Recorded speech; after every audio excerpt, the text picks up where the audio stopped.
Hello, this is Riverponics. We just pulled some kale plants out of our grow system. I wanted to show you how the roots penetrate through the grow bag. There's the wicking mechanism, the base of the grow bag, and you got about 3 foot roots coming out of there. These are our grow channels that came out of that hole there. We use soil to form our hybrid system. Once the roots penetrate through the grow bag, it gets down into the water. That is what forms the hybrid system. Okay, I'm going to pull the rest of these kale out of here and integrate our new growing channels we will be offering. They'll have removable lids, and instead of drilling holes, we will cut the lids at intervals just for a lot more user-friendly system. You'll be able to have access to your inners of your growing channel now. There's kind of an example with no lids. I got small river rock in there. This opens the door to do a lot of different growing techniques. Okay. One other thing I'm going to do is add an additional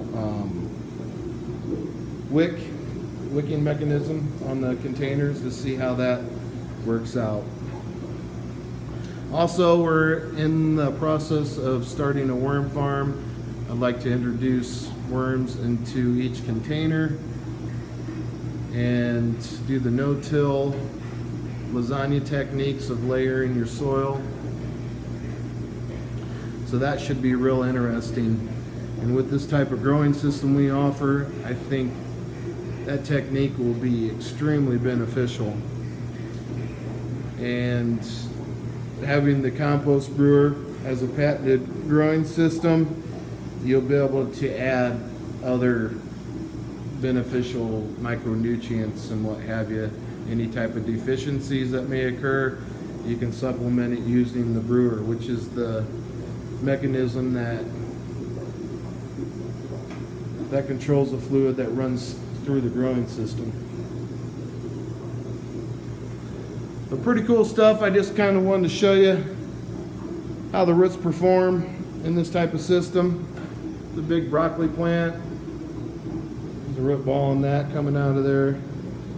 One thing I do recommend is if you're going to grow indoors, I would stick with plastic containers versus grow bags, just for the corrosive factor. Plastic containers are a lot cleaner than using grow bags. In my opinion, grow bags are more ideal for outdoors, but they do work indoors, but you get what I'm saying. So yeah, please have a visit. If you have any questions, look us up, give us a call, shoot us an email, hit the like button. Please subscribe, stay tuned for more updates. Thanks.